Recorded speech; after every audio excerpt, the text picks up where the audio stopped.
morning everyone, welcome back to my channel and a brand new vlog. তো এখন সকাল 8:30 মতন বাজছে আর সকাল সকাল উঠে রেডি হতে শুরু করেছি কারণ আজকে একটা খুব স্পেশাল দিন। আর সেই স্পেশাল দিনটা হচ্ছে আজকে আমার কলেজের রিউনিয়ন। হয়তো অনেকে আমার চ্যানেলে জানো, অনেকে হয়তো জানো না যে আমি বিশ্বভারতী ইউনিভার্সিটি থেকে পড়াশোনা করেছি। আমার মাস্টার্স কমপ্লিট হয়েছে 2017-এ।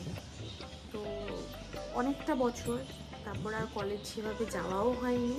আর কলেজের অনেক বন্ধু বান্ধবী আছে যাদের সাথে সেভাবে দেখাও হয়নি। তো রিউনিয়নটা তো সেই জন্যই আর কি খুব স্পেশাল হয় যে পুরনো বন্ধুদের সাথে আবার সেই এক জায়গাতেই দেখা হবে যেখানে আমরা একসাথে 5 বছর পড়াশোনা করেছি। তো অনেকেই আসতে পারবে, অনেকে আসতে পারবেও না। তো যে কজন আসতে পারবে তাদেরকে নিয়ে আবার পুরনো মেমোরিজগুলোকে রিকল করা, তো সেই এক্সাইটমেন্ট একটা তো কাজ করছে। তো এখন যাব, ব্রেকফাস্ট করব অ্যান্ড দেন রেডি হব। তো চলো আজকের দিনটা শুরু করা যাক।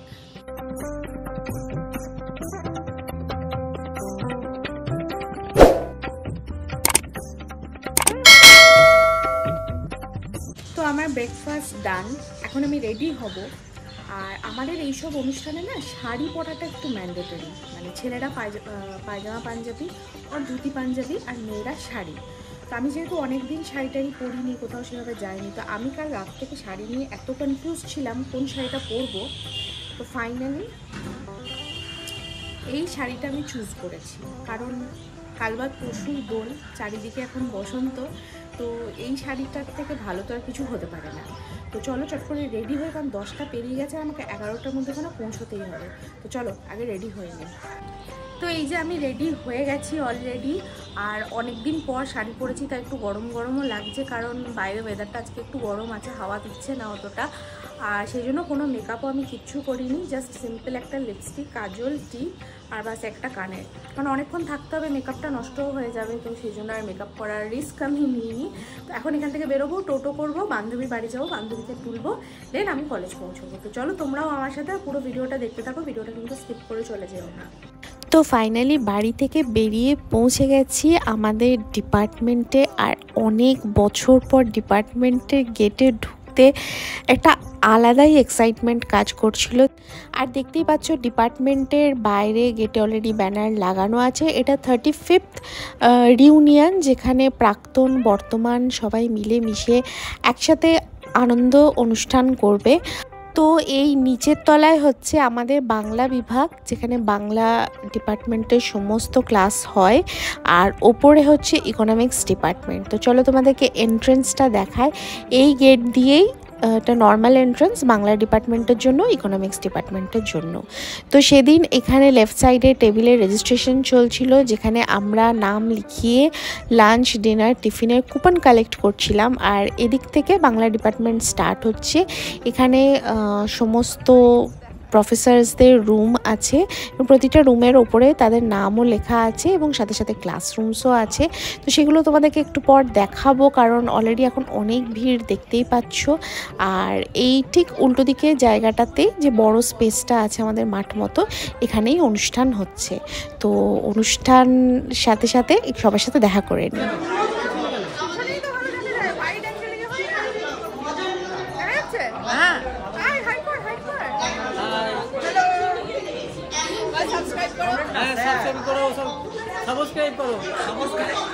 তো এরা ছিল আমার দুই বন্ধু, একজনের নাম ছিল সুমন্ত আর একজনের নাম ছিল রাজর্ষি। তো অনেকদিন পর দেখা, বুঝতেই পারছো এক্সাইটমেন্ট লেভেল হাই। তো এখন আমি সিঁড়ি দিয়ে উঠে ইকোনমিক্স ডিপার্টমেন্টের সামনে দাঁড়িয়ে আছি, আর সিঁড়ি থেকে নিচে দেখাচ্ছি তোমাদেরকে যে কীরকমভাবে অনুষ্ঠানের সমস্ত আয়োজন হয়েছিল। সমস্ত প্রাক্তনীদের জন্য ব্যবস্থা করা হয়েছিল এরকম প্যান্ডেলের মধ্যে চেয়ার, আর যারা বর্তমান স্টুডেন্ট ছিল তারা এরকম অনেকেই মাটিতে বসেও অনুষ্ঠান দেখছিল। আর এটা হচ্ছে নিচে আমাদের বেঙ্গলি ডিপার্টমেন্ট, যেমন তোমাদেরকে আমি বললাম। আমরা পেয়েছি এবং তারা আমাদের জানতেন, আমরা সংখ্যায় কম ছিলাম বলেই হয়তো খুব নিবিড়ভাবে জানতেন। মুনিয়াদিকে খুব ভয় পেতাম। মুনিয়াদির বাড়িতে একদিন গিয়েছিলাম, কোনোদিন হয়তো আমি খুব বকবক করি বলে ফেলেছিলাম না আমি খুব ল্যাংচা খেতে ভালোবাসি। অনুষ্ঠানে এমন অনেক প্রাক্তনী এসেছিলেন যারা অনেক বছর আগে পাশ করেছেন এবং তারা এসে যখন তাদের কলেজে মেমোরিজগুলো শেয়ার করছিলেন কি ভালো লাগছিল শুনতে। তো অনুষ্ঠানে এগুলো শুনতে শুনতেই চলে এসেছিলাম সমস্ত প্রফেসরের ঘরে তাদের সাথে দেখা করতে, কারণ প্রায় 7-8 বছর হয়ে গেল কলেজ ছাড়ার পর তাদের সাথে আর দেখাও হয়নি। ভাবলাম সেই সঙ্গে আমাদের ক্লাসরুমগুলো একবার ঘুরে দেখি, যেখানে আমরা আমাদের কলেজে 5টা বছর কাটিয়েছি। তো দেখতে পাচ্ছ যে ক্লাসরুমগুলোর ওপরেও লেখা আছে পিএইচডি, এমফিল। তো এটা এমফিলেরই একটা রুম, বিকজ বাকি রুমগুলো সবই তালা দেওয়া ছিল। আর অনুষ্ঠানের জন্য সেদিন এই রুমগুলোতে সব জলের ব্যবস্থা করা হয়েছিল। বাট হ্যাঁ, এসে একটু মেমোরিজগুলো আরেকটু রিকল করতে পারলাম যে হ্যাঁ, এইভাবে আমরা ক্লাস করতাম, কত এনজয় করতাম। আর ক্লাসরুম থেকে বেরিয়েই একটু এগিয়ে এসে আমাদের এইচওডির রুম, আমাদের অফিস রুম এগুলো আছে। আর এই যে রেলিংগুলো দেখছো না, এই রেলিংয়ের ধারে দাঁড়িয়ে আমরা কলেজ টাইমে কত আড্ডা দিয়েছি, বা কোনো ক্লাস শুরুর আগে আমরা এখানে দাঁড়িয়ে আড্ডা দিতাম। আর যেহেতু আমাদের স্কুল থেকেই শেখানো হয় যে স্যার ম্যামদেরকে দাদা দিদি বলতে, তো যখনই দাদা বা দিদি আসতেন ক্লাসে তখন আমরা তাদের সাথে সাথে দৌড়ে ঢুকে পড়তাম ক্লাসরুমে। তো সত্যি মনে হচ্ছে যে কীভাবে সময়টা কেটে গেল, বেশ ভালোই ছিল সেই কলেজ টাইমটা। আর এখানে দেখতে পাচ্ছ নাম লেখা আছে মানবেন্দ্র মুখোপাধ্যায়, বিশ্বজিৎ রায়, অর্থাৎ এক একটা রুমে 2 কি 3টে টিচার করে বসতেন। আর এই নিচের ফ্লোরেই 2-3টে রুম আছে যেখানে আরবিক ভাষা শেখানো হয়। তো অনুষ্ঠান চলতে চলতে আমরা বাইরে চলে আসি, আর সব বন্ধুরা মিলে প্ল্যান করি যে যখন আমরা ক্লাস বাঙ্ক করতাম তখন আমরা অ্যাকচুয়ালি কোথায় যেতাম। তো চলো সেখানেই যাই আর তোমাদেরকেও সাথে করে নিয়ে যাই। তো ডিপার্টমেন্টের উল্টো দিকের এই রাস্তাটা দিয়েই আমরা যেতাম। আর রাইট সাইডে যেটা দেখছো এটা হচ্ছে জাপানিজ ডিপার্টমেন্ট। তো এই রাস্তাটা ধরে আমরা যেতাম, গল্প করতাম। আর এখানে অনেক খাবারের দোকান বসতো তখন। তো আমরা বসে সকালবেলা হলেই আমরা বসে পড়তাম লুচি তরকারি খেতে। এখন তো লুচি তরকারি সহ্যই হয় না, কিন্তু তখন এত গরমেও আমরা ওই রোদের মধ্যে বসে লুচি তরকারি খেয়েছি আর আমাদের কোনো অসুবিধা হয়নি। আর এগুলোই আমরা আলোচনা করতে করতে যাচ্ছিলাম। তারপর মাঝে আমি বাড়ি গেছিলাম ড্রেস চেঞ্জ করতে, বিকজ শাড়ি পরে আমি একেবারেই থাকতে পারছিলাম না। আর এখানে এসে দেখো না, আমার বন্ধু রাজস্বীকে আমরা দুজন মিলে ধরেছি যে তুই কি তোর কোনো ডিপার্টমেন্টের এক্সপিরিয়েন্স শেয়ার করতে চাস। ও তো ভয়ে বলছে না না, এইসব কথা ভ্লগে শেয়ার করা যাবে না, তাই ও এইসব কিছুই বলছিল না। বললাম ঠিক আছে বাদ দে, তুই এটা বল যে আমার সাথে এতদিন পর দেখা করে তোর কেমন লাগছে। তো বললো খুব ভালো লাগছে। জানলাম কোনো চেঞ্জ দেখতে পাচ্ছিস? বলছে না, আসলে ফার্স্ট টাইম আমার ভ্লগে এসেছে তো সে কারণেও একটু নার্ভাস হয়ে গেছিলো, তাই ওকে বেশি কিছু জ্বালাইনি। তো এইভাবেই গল্প আড্ডা দিতে দিতে আমাদের লাঞ্চের টাইম হয়ে গেছিলো, বিকজ লাঞ্চ স্টার্ট হয়েছিল দুপুর 1টা থেকে। তো দেখো অলরেডি আমরা এখন লাইনে দাঁড়িয়ে আছি। আর যেহেতু একসাথে সবাইকে ঢোকাবে না তাই অপেক্ষাই করতে হচ্ছিল। আর প্রচুর লাইন ছিল সামনে। আর এক ব্যাচে তোমার 100 জন করে এন্ট্রি পাচ্ছিল। তো সেই জন্য আমাদের এখন অপেক্ষা করতে হচ্ছিল। তো খিদেও খুব পেয়েছিল।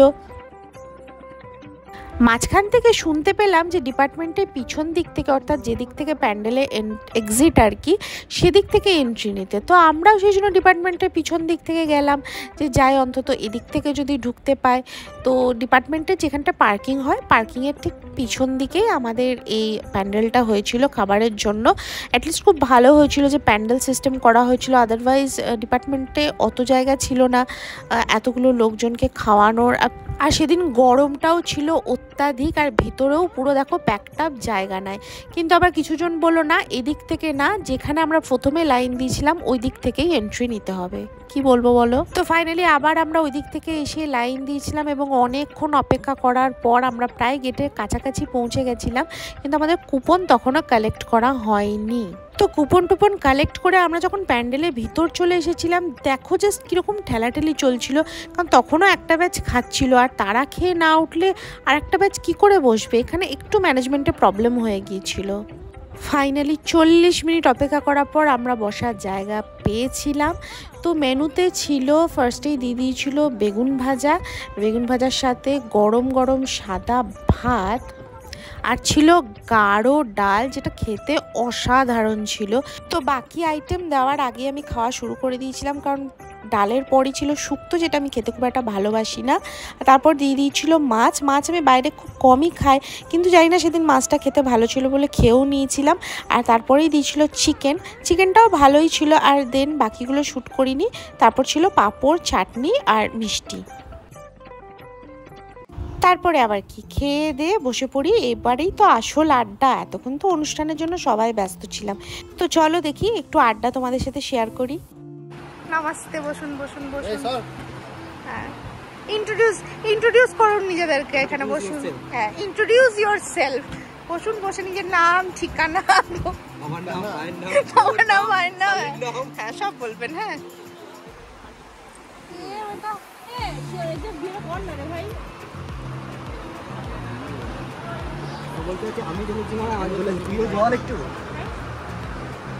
তো এখানে বসে আমরা একে অপরকে জ্বালাচ্ছি আর একে অপরের বিয়ে নিয়ে যত রকম কথাবার্তা।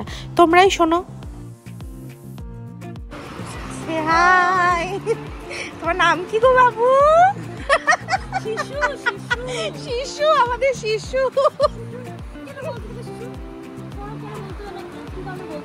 बिकॉज और दिल तो बच्चा है ना, ওটার জন্য আমি একে মাসি বলতাম। তিলুগে মাসি বলতাম না, মাসিটা বলছিল সাধন না বলছিল। তো গল্প করতে করতে দেখো আমাদের আরেক বন্ধু সুমন্তও চলে এসেছে। আর আমি ওর ভিডিও স্টার্ট করে দিয়েছিলাম। ও বললো না আমি আবার এন্ট্রি নেব।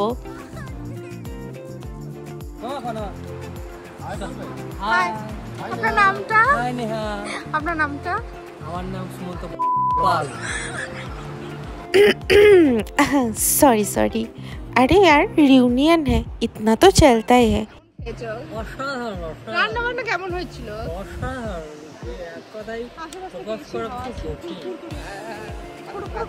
তুমি কেমন খেয়েছো? আরে यार अब तो हद ही हो गई। আর লাস্ট বন্ধু কল্লোল, এর কাছে এর গল্প নিজেই শুনে নাও। তো চাও। হাই, আমি কল্লোল। সেই ছোটবেলাকার বন্ধু। ছোটবেলা মোটেও নয়, 5 বছর আগে। নেহা সেই ছোটবেলাকার। এবং আমাকে দেখুন, আমাকে নেহা সাইকেলের পিছনে বসে রতনপল্লিতে কচুরি খাওয়াতে নিয়ে যেত। কি কম্পারেটিভ ছিল ভাই? সাইকেলটা ছিল বিএসএল লেডিবার্ড, ঠিক আছে? এবং গোটা শান্তিনিকেতন জানতো যে কল্লোল নেহা সাইকেলের পিছনে বসে ঘুরে বেড়ায়। ভাই তুই আমি সাইকেলে চাপি তো আমি সিনেমা হলে নিয়ে গেছি। হ্যাঁ, সিনেমা হলে হিরোইন দেখতে গেছি আমরা। দেখ আজকে তুই ছেলের বাপ বল। এক ছেলের বাপ আছে খবর আমি জানি না।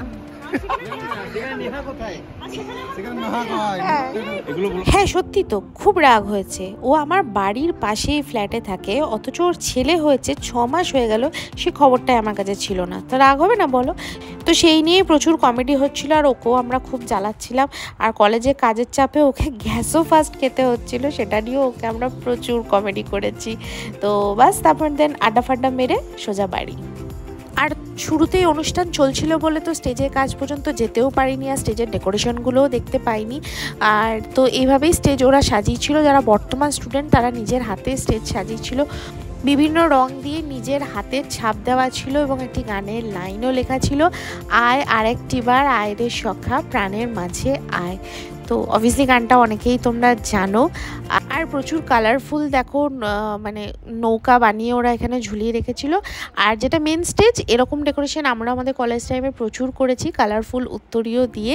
আর অনেক চেয়ার্স রাখা হয়েছিল, চেয়ারে অ্যারেঞ্জমেন্টও ছিল। তো তারপরেই আমরা ডিপার্টমেন্ট থেকে বেরিয়ে বাড়ি যাওয়ার জন্য রেডি হয়ে গেছিলাম।